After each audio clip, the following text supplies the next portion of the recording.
Estamos no Evangelho de João, capítulo 6, ainda no mesmo trecho que expomos domingo passado, apenas focaremos ou vamos destacar os versos últimos desse trecho. Evangelho de João, capítulo 6, verso 22 a 40.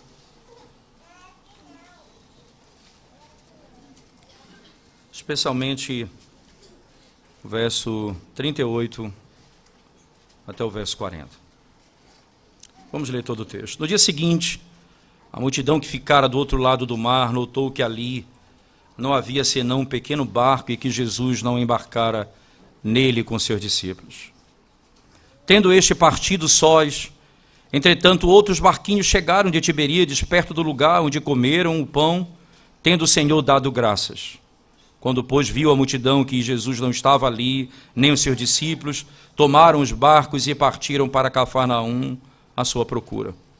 E tendo-o encontrado no outro lado do mar, lhe perguntaram: Mestre, quando chegaste aqui? Respondeu-lhe Jesus: em verdade vos digo, vós me procurais não porque vistes sinais, mas porque comeste dos pães e vos fartastes. Trabalhai não pela comida que perece, mas pela que subsiste para a vida eterna, a qual o Filho do Homem vos dará, porque Deus o Pai o confirmou com seu selo. Dirigiram-se, pois, a ele, perguntando: que faremos para realizar as obras de Deus? Respondeu-lhe Jesus: a obra de Deus é esta, que creiais naquele que por ele foi enviado. Então lhe disseram eles: que sinal fazes para que o vejamos e creiamos em ti? Quais são os teus feitos? Nossos pais comeram o maná no deserto, como está escrito: deu-lhes a comer pão do céu. Replicou-lhe Jesus: em verdade vos digo, não foi Moisés quem vos deu o pão do céu. O verdadeiro pão do céu é meu Pai quem vos dá. Porque o pão de Deus é o que desce do céu e dá vida ao mundo. Então lhe disseram: Senhor, dá-nos sempre desse pão. Declarou-lhes, pois, Jesus: eu sou o pão da vida. E o que vem a mim jamais terá fome, e o que crê em mim jamais terá sede. Porém eu já vos disse que, embora me tenhas visto, não credes.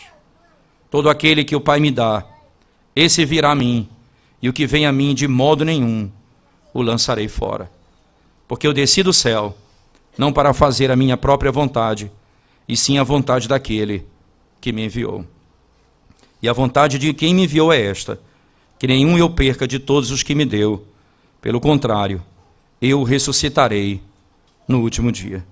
De fato, a vontade de meu Pai é que todo homem que vir o Filho e nele crê, tenha vida eterna, e eu o ressuscitarei no último dia. Vamos orar mais uma vez ao Senhor. Pai santo e cheio de misericórdia, exaltamos o teu nome pela tua palavra nessa noite, e podermos ouvir a tua voz. Fala conosco, ó Deus, exalta o teu nome nessa noite, que a glória do teu evangelho se manifeste a nós, trazendo salvação, conforto, restauração, mudança, desafios de vida, para a glória do teu nome, Senhor. Em nome de Jesus nós oramos. Amém. É importante notarmos, irmãos, que o Evangelho de João ele difere dos sinóticos, que são os evangelhos de Mateus, Marcos e Lucas, não quanto necessariamente ao conteúdo, mas a própria maneira de descrever os fatos e a interpretação teológica que é muito clara no livro. O que nos intriga nesse texto e nos chama a atenção é o fato que Jesus Cristo não é descrito nascendo de uma mulher como é descrito nos evangelhos sinóticos. Ora, não que seja negado a humanidade de Cristo, em hipótese alguma. No mesmo capítulo 1 de João vai ser dito: o verbo se fez carne. Essa é a declaração de João acerca do nascimento de Cristo, como foi descrito na Escritura Sagrada. Os evangelistas outros, eles vão gastar tempo descrevendo o anjo, a promessa, o cumprimento, o nascimento, o conflito que José teve, o anjo vindo e trazendo consolo ao coração de José, toda a história sendo bem descrita. A intenção de João, em hipótese alguma, é tirar o caráter da humanidade de Cristo, em hipótese alguma. Até porque você vai lembrar muito bem que nas cartas de João, ele vai dizer com todas as letras que o anticristo é aquele que nega que Cristo veio em carne. Ora, o anticristo é aquele que nega que Jesus Cristo veio em carne. Logo, João aqui não está em hipótese alguma desmerecendo a humanidade de Cristo. Mas o que ele está nos ensinando aqui é parte da sua lógica toda do livro. Qual é exatamente essa lógica? Que ele veio transformar a água em vinho. E que ele veio trazer um alimento que não alimenta apenas o corpo, mas a alma.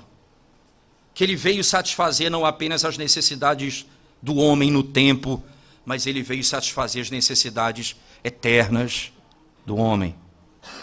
Ele nos veio trazer a informação clara e contundente que se a nossa vida, ela não se resume às coisas dessa terra. Ele veio trazer a informação e a declaração contundente que a vida não diz respeito à comida que eu como, à roupa que eu visto, à casa que eu moro, o carro que eu dirijo. A vida, ela tem um significado superior a esse. Ele veio nos dizer que se nós olharmos para a vida apenas nessa perspectiva, nós vamos nos perder no entendimento da vontade de Deus. Perceba que o que João está fazendo nessa narrativa, principalmente que começa no verso 32 em diante do capítulo 6, é descrevendo um relato paralelo da antiga aliança, não é? Um relato da antiga aliança, quando Deus envia o maná do céu para o povo de Israel que não tinham o que comer no deserto. E esse maná começou a ser desprezado pelo povo, porque não queria mais o alimento que veio do céu, eles queriam o alimento do Egito, eles queriam voltar para o Egito. Perceba que a imagem é perfeita, porque nós estamos expondo de manhã Números e à noite João, e as narrativas se entrelaçam, e não há como fugir disso. Por que não há como fugir? Preste bem atenção, que agora, no verso 31 do capítulo 6, ele diz, veja, nossos pais comeram o maná no deserto, como está escrito, deu-lhes a comer pão do céu. E aqui Jesus diz, replicou-lhe Jesus, em verdade eu vos digo, não foi Moisés quem vos deu o pão do céu, o verdadeiro pão do céu é meu Pai quem vos dá, porque o pão de Deus é o que desce do céu e dá vida ao mundo. Perceba, aqui o Senhor agora está dizendo, ele vai dizer, eu sou o pão que veio do céu, eu sou o maná que veio do céu. E a descrição que veio do céu, ela nos ajuda a entender isso. Veja o verso 38 especificamente. Porque eu desci do céu. Que imagem extraordinária é essa, irmãos? Essa é a declaração do Deus que se torna homem. No Evangelho de João, no capítulo 1, ele diz assim, no princípio era Deus. No princípio era o Verbo. O Verbo estava com Deus e o Verbo era Deus. E nada do que foi feito se fez, porque foi feito por meio dele. Esse que é chamado Verbo de Deus. Na sequência do mesmo capítulo 1, ele diz, o Verbo se fez carne e habitou entre nós, cheio de glória e de verdade. Que imagem impressionante, irmãos. Porque eu desci do céu. É a diferença que Cristo está estabelecendo aqui. Ora, nós aprendemos matemática dizendo o seguinte, que não é, você diminui alguma coisa retirando algo, isto é, se você tem 3 e quer que fique 2, você tem que tirar 1, não é? Esse é um princípio claro. Mas a Escritura, de maneira paradoxal, misteriosa, ela descreve numa outra perspectiva esse tipo de conta. Ora, se você abrir sua Bíblia comigo lá no livro de Filipenses, no capítulo 2, por favor. Filipenses capítulo 2, preste atenção no que diz o texto sagrado.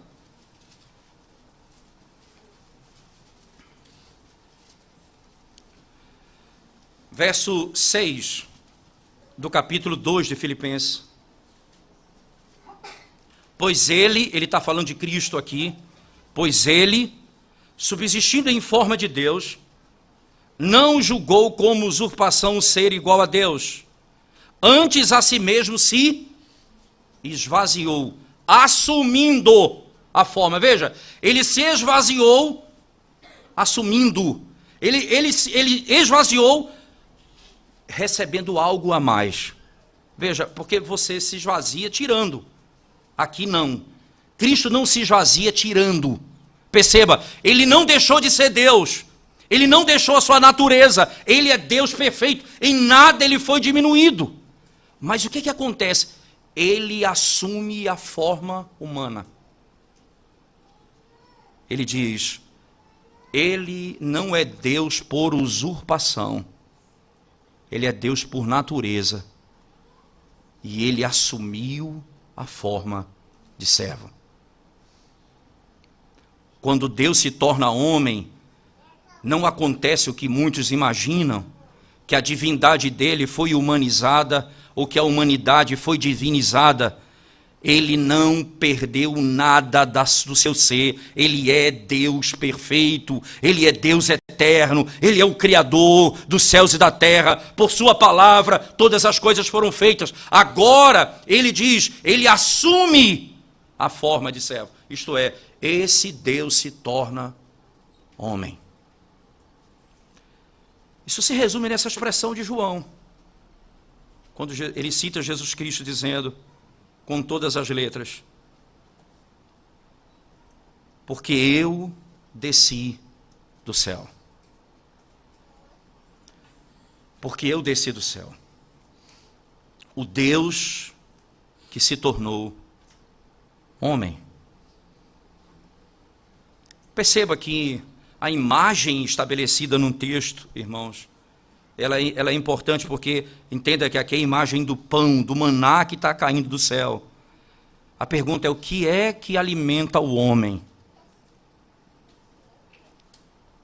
É Cristo todo, Deus perfeito e homem perfeito. Eu desci do céu. Essa expressão, não é? Você imagina o que acontece no Evangelho, quando o Espírito Santo, não é, vem sobre Maria, diz o texto sagrado. Então, Cristo ali está no ventre de Maria. O Espírito Santo é quem opera essa obra ali. E nesse sentido, você vai ter o Deus eterno agora no ventre de Maria, sendo alimentado por um cordão umbilical, sendo nutrido pelo que ela come, desenvolvendo-se, crescendo, nascendo no tempo determinado, como diz o Evangelho de Lucas, cumprindo o período ele nasceu. Ele nasce no período que toda criança nasce. Ele nasce debaixo da lei. Ele nasce de mulher. Mas ali, exatamente ali, nós temos essa imagem extraordinária. O pão que desceu do céu. Jesus Cristo agora olha e está dizendo para que essa história, esse nascimento é interpretado dessa forma. Eu desci do céu. O Filho de Deus Altíssimo se tornou homem com corpo e alma como o homem tem. Interessante pensarmos nessa imagem por algumas razões muito claras. Né? No breve catecismo, na pergunta 22 do breve catecismo, né? Você tem a pergunta, como Cristo sendo filho de Deus, se tornou homem? Essa é a pergunta 22 do breve catecismo. Como Cristo, sendo filho de Deus, se tornou homem? A resposta: Cristo, filho de Deus, tornou-se homem, assumindo, não é? Tomando verdadeiro corpo e alma racional, sendo concebido pelo poder do Espírito Santo no ventre da Virgem Maria e nascido dela, entretanto, sem pecado. Sem pecado. A Escritura em João muito claramente descreve isso: aquele que desceu do céu é o Deus que se torna homem. Entenda, por exemplo, na carta aos Hebreus, no capítulo 1, verso 5, eu queria rapidamente que vocês olhassem comigo alguns textos das Escrituras, um lado de um aspecto e outro da revelação. Não é? Esse é um texto que é extraído do Salmo 40, que nós cantamos também, belíssimo esse salmo, mas em Hebreus, no capítulo 1, especificamente, Hebreus no capítulo 1, a partir do verso 5, veja as palavras do Senhor, o que o Senhor diz. Hebreus capítulo 1, verso 5. Pois a qual dos anjos disse: jamais, tu és meu filho, eu hoje te gerei. E outra vez, eu lhe serei pai, e ele me será por filho. Tu és meu filho, eu hoje te gerei. Esse é o Filho de Deus, eternamente gerado. Antes que a terra existisse, ele era. E como ele se torna homem? Voluntariamente ele veio para se tornar a nossa redenção. Ora, o texto que eu queria ler com vocês dos Salmos, no Salmo 40, por favor, versículos 6 e 7, veja o que diz o salmista. Salmo 40, versos 6 e 7. Diz assim as Sagradas Escrituras: sacrifícios e ofertas não quiseste, abriste os meus ouvidos, holocaustos e ofertas pelo pecado não requeres. Então eu disse: eis aqui estou, no rolo do livro está escrito a meu respeito. Eis aqui estou, no rolo do livro está escrito a meu respeito. Perceba, irmãos, sacrifícios e ofertas não quiseste, abriste os meus ouvidos, holocaustos e ofertas pelo pecado não requeres. Eis aqui estou. O Senhor, o Deus que se torna homem, voluntariamente ele diz: eis aqui estou. E ele então se apresenta exatamente para cumprir esse propósito. E ele diz lá no texto: eu desci do céu. Interessante que a Escritura em Hebreus, no capítulo 2, vai dizer exatamente: ele tomou sobre si a semente de Abraão, isto é, ele veio para morrer por aqueles que têm corpo, ele não veio morrer pelos anjos. Por isso não há esperança para anjo, porque Cristo veio morrer por aqueles que têm carne e sangue, o Deus que se torna homem, para morrer pelos homens, pela descendência de Abraão.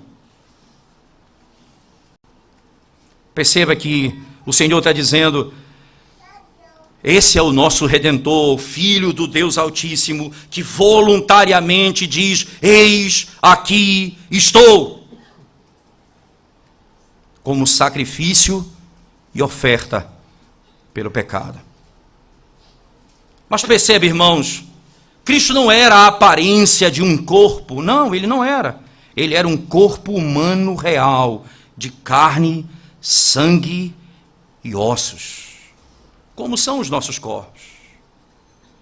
Por exemplo, em Hebreus, no capítulo 2, verso 14, ele diz, não é? Perceba que os filhos são participantes da carne e do sangue. Ele também, da mesma forma, participa do mesmo. Veja, ele está se referindo de Cristo. E logo na sequência ele diz: e ele não veio redimir anjos, mas aqueles que têm carne e sangue, o Deus que se torna homem para salvar os homens. Quando nós pensamos em todas essas coisas, irmãos, quando você diz ele tem corpo verdadeiro, ora, se ele tem corpo verdadeiro, veja, me ajude rapidamente no Evangelho de Lucas 24:39, veja se ele tem corpo verdadeiro, como diz a Escritura Sagrada. Lucas capítulo 24, versículo 39. Assim diz o texto sagrado.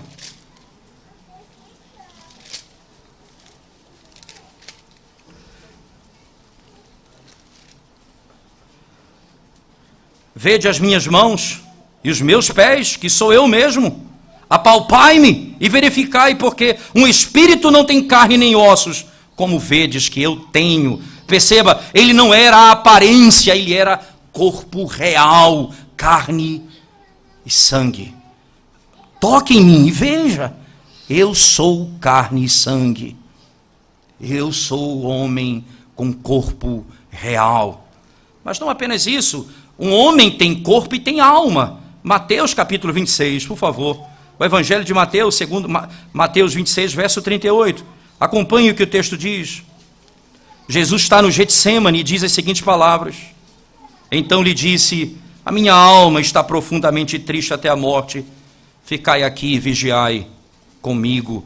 A minha alma está profundamente triste até a morte. Que coisa impressionante a Escritura descreve. Eu sou o pão que desceu do céu. Verdadeiro Deus e verdadeiro homem. É impressionante percebermos isso, porque essas coisas elas vão ser repetidas em toda a Escritura Sagrada. O Evangelho de João nos traz a glória desse conceito. Jesus está dizendo, vocês comem um pão que mata a sua fome, porque apenas a sua fome física. Jesus disse, vocês me buscam pelo pão que perece. Você percebe, precisa ser perfeito. Não pode ser Moisés, não pode ser Abraão, não pode ser o apóstolo Paulo, não pode ser homem nenhum. Precisa ser o homem que veio do céu.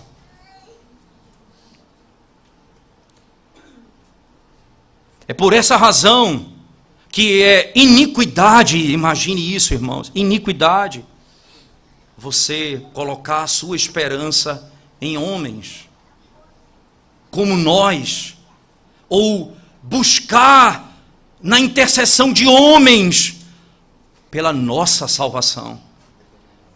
Porque só o pão que veio do céu é que pode inequivocamente satisfazer a nossa alma. Perceba como as duas coisas imediatamente surgem. Veja, ele é homem e é Deus no texto, verso 38. Porque eu desci do céu, João 6, não é? Verso 38. Porque eu desci do céu, não para fazer minha própria vontade, e sim a vontade daquele que me enviou.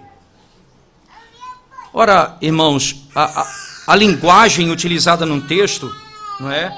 Ela nos ajuda de modo claro a compreender um princípio importante na revelação. Aquele que é descrito no texto como sendo o pão que veio do céu, ele diz, eu não vim fazer a minha própria vontade. O meu trabalho não é um trabalho particular. O que eu vim fazer não é um trabalho particular meu. Entende? Aqui, ele está descrevendo um caráter triuno, isto é, ele está descrevendo um caráter de um pacto feito na eternidade, como os nossos pais chamaram, pacto de redenção. E ali na eternidade, o Pai, o Filho e o Espírito, eles entram em acordo e pela vontade trinitariana, eles vêm e fazem a sua obra. O Filho vem e diz, eu não vim fazer a minha vontade, mas a vontade daquele que me enviou. Ora, ele já está nos ensinando inequivocamente que homem nenhum poderá ser salvo fazendo a sua própria vontade. Ele só será salvo se submeter ao governo de Deus. Ele estabelece um padrão imediato. A vontade daquele que me enviou. Perceba que aqui ele não diz da vontade do meu Pai, mas a vontade daquele que me enviou. Eu fui enviado por ele. Perceba que esse é o resumo da fé. Que vocês creiam no nome do Deus verdadeiro e no Filho a quem ele enviou. Essa é a verdadeira fé. É nisso que repousa a nossa salvação. Porque entenda, que Cristo você crê, o que foi enviado por Deus. Que Cristo você confia, naquele que veio do céu, o que é homem verdadeiro e Deus verdadeiro. É nele que repousa a minha esperança. E aí vem o resultado da vontade de Deus. Veja, eu vim fazer a vontade dele. Perceba que essa questão da vontade é algo muito claro em João. Jesus Cristo, quando ele está falando para a mulher samaritana no capítulo 4, você deve lembrar muito bem, quando há aquele intervalo entre, não é, a conversa com a mulher samaritana e o retorno dos discípulos, eles voltam e falam: Senhor, trouxemos comida para ti. Ele disse: uma comida eu tenho para comer, fazer a vontade daquele que me enviou. Essa é a minha satisfação. Cumprir a vontade dele. E aí veja por que essa é a melhor vontade. Verso 39. E a vontade de quem me enviou é esta: que nenhum eu perca de todos os que me deu. Pelo contrário, eu o ressuscitarei no último dia. E a vontade dele é esta: que nenhum eu perca de todos os que me deu. Pelo contrário, eu o ressuscitarei no último dia. Essa é a vontade daquele que me enviou. Que coisa impressionante, irmãos. O Pai escolheu um povo para si antes da fundação do mundo. É descrito no texto isso, nessas palavras. A vontade dele é esta: que nenhum daqueles que ele me deu se perca. Veja, ele me deu. Eu vim morrer por aqueles que ele me deu. Eu vim morrer pelo meu povo. Eu vim morrer pela igreja. Eu vim morrer pelos eleitos. Eu vim morrer por aqueles que foram escolhidos antes da fundação do mundo. É por eles que eu vim. E nenhum daqueles que ele me deu se perderá. Que coisa, que imagem intrigante na expressão usada no texto, irmãos. Por que intrigante? Porque como que Cristo vai fazer isso?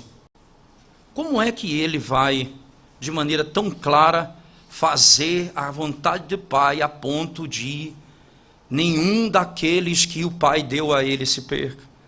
Ora, o princípio é claro, lembre-se, Jesus Cristo é o segundo Adão. O Adão que veio do céu. O primeiro Adão não cumpriu a lei de Deus, ele quebrou a lei de Deus, e com consequência disso, toda a raça humana caiu em pecado. Então o Pai entregou os eleitos ao Filho, ao segundo Adão, e disse: você vai obedecer por eles e morrer por eles. E a tua obra precisa ser perfeita para que nenhum desses se perca. Veja que amor extraordinário. Mas alguém diz: mas por que tem de ser assim? Porque o amor de Deus e a graça de Deus, ela se revela. E a graça e a misericórdia, principalmente nesse aspecto, eles se revelam pelo fato da justiça de Deus ter sido satisfeita. A graça de Deus, ela não está à parte da justiça, isto é, se a justiça de Deus não for satisfeita, perceba que aqui ele diz, a primeira coisa é, eu vim fazer a vontade dele, isto é, satisfazer a justiça dele. Eu vim cumprir aquilo que me foi ordenado. Eu não vim fazer a minha vontade. Eu vim fazer a vontade daquele que me enviou. Ele obedece toda a lei de Deus. Isso é tão extraordinário que o autor da carta aos Hebreus vai descrever da seguinte forma, no capítulo 4, verso 14 a 16. Ele diz, nós não temos um sumo sacerdote que não possa se compadecer das nossas fraquezas. Antes, pelo contrário, assim como nós, ele foi tentado em todas as coisas, a nossa semelhança, mas sem cometer pecado. Ele venceu toda a tentação e nunca cometeu pecado. Eu vim fazer a vontade de Deus, do meu Pai.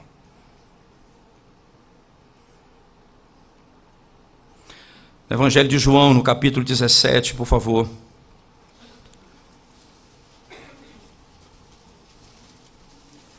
João, capítulo 17. Verso 1 em diante, veja o que diz o texto. Essa aqui é a oração de Cristo. Essa oração em que, registrada no texto, podemos depois nos debruçar nela. Ele diz assim, tendo Jesus falado estas coisas, levantou os olhos ao céu e disse, Pai, é chegada a hora, glorifica teu Filho, para que o Filho te glorifique a ti. Assim como lhe conferiste autoridade sobre toda a carne, a fim de que ele conceda a vida eterna a todos os que lhe deste. Veja, conceder vida eterna a todos os que lhe deste. E a vida eterna é esta, que te conheçam a ti, o único Deus verdadeiro, e a Jesus Cristo a quem enviaste. Veja as palavras de Cristo. Eu te glorifiquei na terra, consumando a obra que me confiaste para fazer. Eu fiz tudo o que o Senhor me deu para fazer. Essa imagem é extraordinária. Perceba, veja no verso 1. Levantou os olhos ao céu.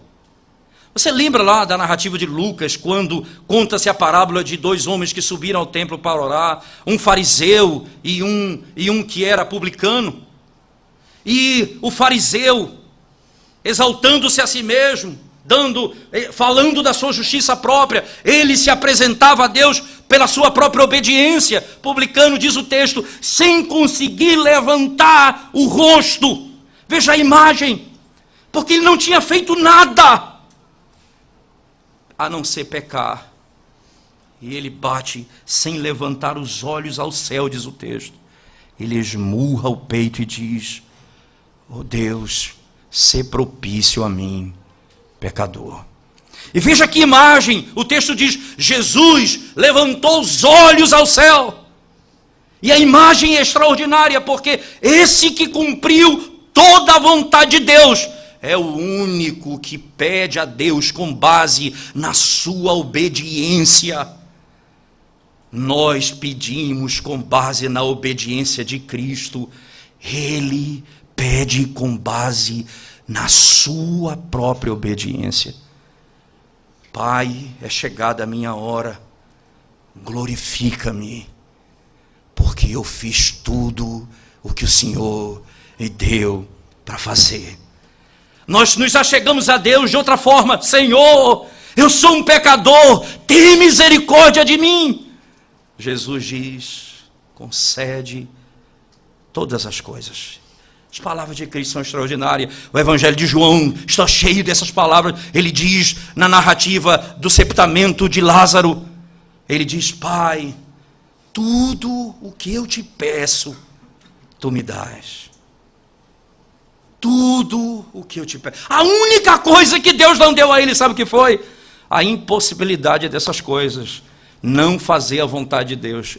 Quando ele chega no Getsemane, ali no conflito do ser verdadeiro homem, verdadeiro Deus, ele diz: Pai, se possível, aparta de mim este cálice. Mas Jesus disse: mas contudo, seja feita a tua vontade.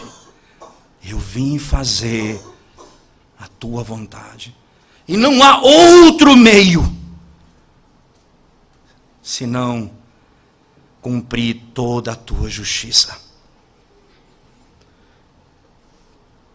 Eu vim fazer a tua vontade. Glorifica-me, assim como eu te glorifiquei. João então diz essas palavras tão claras: e a vontade que me enviou é esta, que nenhum eu perca de todos que me deu. Pelo contrário, eu ressuscitarei no último dia. E versículo 40, de fato a vontade de meu Pai é que todo homem que vir o Filho do Homem e nele crê, tenha a vida eterna, e eu o ressuscitarei no último dia. Eu me perguntei, lendo esse texto várias vezes, por que Cristo concede como resposta a última obra, a ressurreição dos mortos? Porque ele não disse: eu te salvarei, eu te darei a vida eterna? Porque ele não disse: eu vou te santificar? Por que ele disse: eu te ressuscitarei no último dia? Para que fique claro a diferença do pão que mata a nossa fome do corpo e o pão que veio do céu.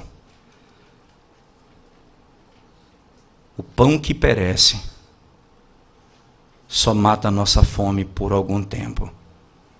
O pão que veio do céu nos assegura a ressurreição dos mortos, mostrando que a vida não se resume às coisas dessa terra. Ele não veio nos dar algo simplesmente associado a esse mundo. Ele veio para nos conceder algo mais glorioso. Nós ressuscitaremos no último dia. Mas por que também isso? Para também nos ensinar outras coisas importantes, irmãos. Para nos ensinar, por exemplo, para você, irmão, que passa por tribulação e que passa por necessidades, você que veio ao Filho de Deus, você que creu no seu nome, você que confia somente nele e não em outro, você que está nele, e você tem necessidade nessa vida, lhe foi assegurado o maior benefício que o homem pode ter nessa terra: a ressurreição dos mortos.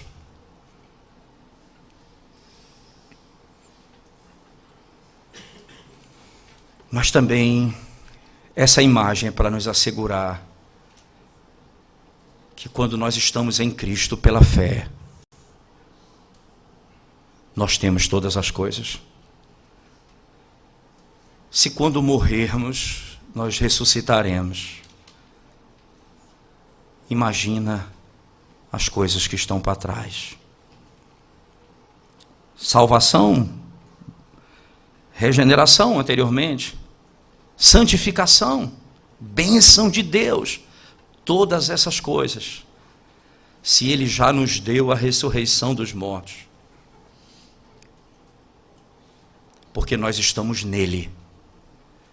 E essa imagem do apóstolo Paulo nos ajuda a entender a linguagem de João. Por favor, abra sua Bíblia comigo em Efésios, no capítulo 2, e veja que João descreve assim. Efésios capítulo 2, verso 10 em diante, especificamente, do verso 5 em diante. estando nós mortos em nossos delitos, nos deu vida, perceba a linguagem, juntamente com Cristo. Entenda, Ele nos deu vida juntamente com Cristo. Nós estamos com Cristo. Se nós cremos em Cristo, nós recebemos vida juntamente com Ele. Em outras palavras, o mesmo poder que tirou Cristo da morte é o mesmo poder que nos tira do pecado. Exatamente a mesma imagem. Acompanhe o texto ainda. Pela graça sois salvos. Verso 6. E juntamente com Ele, perceba, juntamente com Ele, unido com Ele, nos ressuscitou e nos fez assentar nos lugares celestiais nele, em Cristo. Perceba, nós que cremos no Senhor, já temos uma nova vida. Ele nos ressuscitou com Ele e nos fez assentar nas regiões celestiais com Ele.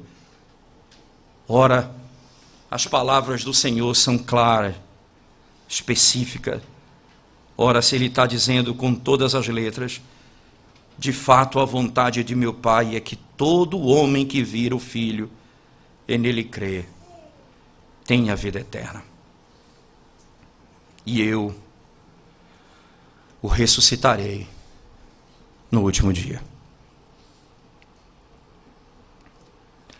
Nós temos o alimento que não supre apenas as nossas necessidades aqui e agora, mas satisfaz a nossa alma por toda a eternidade. Pelo que você trabalha? Para que você trabalha? Para construir o que nessa terra? Exatamente porque você trabalha. Você trabalha apenas para o pão que perece? Ou você trabalha pelas coisas que são eternas?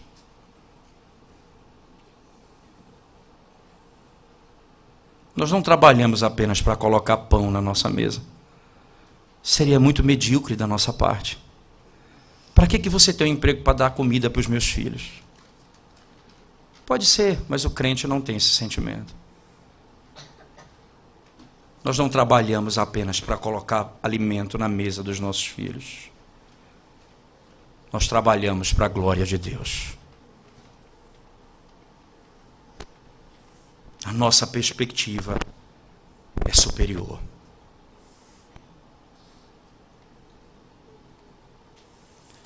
Esse é o pão que veio do céu. Verdadeiro homem e verdadeiro Deus. Que pode e morreu pelo seu pecado como um homem. Venceu o pecado no corpo, para que você fosse salvo. Mas é Deus, porque recebeu o juízo de Deus sobre si, que era sobre nós. Se fosse apenas homem, poderia nos livrar das coisas dessa terra, mas nunca da ira de Deus. Ele precisa ser homem e Deus perfeito, para que nos conceda todas as coisas. Mas deixa eu lhe dizer, encerrando, o seguinte ponto, que penetra na sequência da narrativa. Esse é o maná que veio do céu. Esse é o pão que caiu do céu. Esse é o pão, que o nome dele é Jesus Cristo.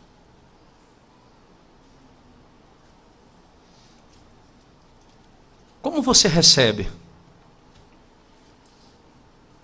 Veja a sequência no verso 41. Murmuravam, pois, dele os judeus, porque dissera: eu sou o pão que desceu do céu.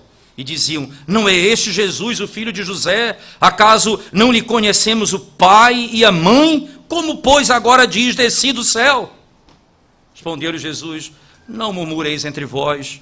Ninguém pode vir a mim se o Pai que me enviou não o trouxer, e eu ressuscitarei no último dia. Veja a linguagem de Cristo, e exatamente isso está aqui disposto o pão que alimenta apenas o seu corpo, o pão que alimenta apenas a sua vida na terra, que satisfaz as suas necessidades no tempo, por algum tempo, e o pão que preenche a tua alma.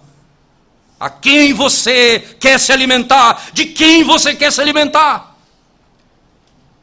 Lá no Antigo Testamento, o pão que veio do céu, eles murmuravam dizendo: nós queremos o pão do Egito. E agora o Senhor diz para você nessa noite: aqui está apresentado diante dos teus olhos o pão que veio do céu.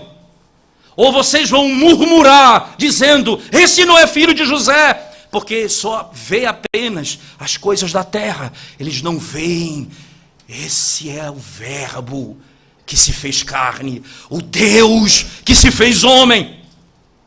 Eles só percebem a história e dizem: esse é apenas José, filho de José e Maria. Esse não veio do céu.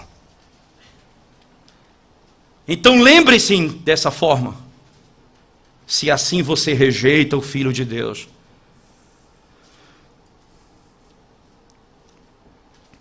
é porque você deseja salvar-se a si mesmo, com sua sabedoria, força, e trabalhar pelo pão que perece.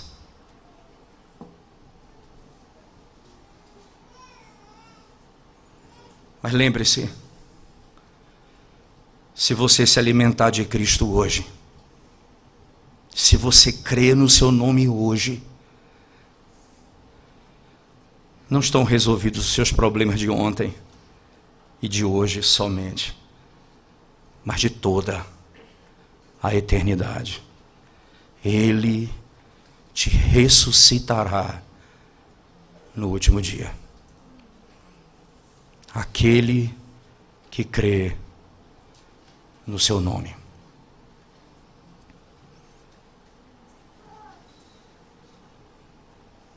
O que vocês farão com o maná que caiu do céu hoje à noite para você? O que vocês farão? Murmurar? Ou se alimentar?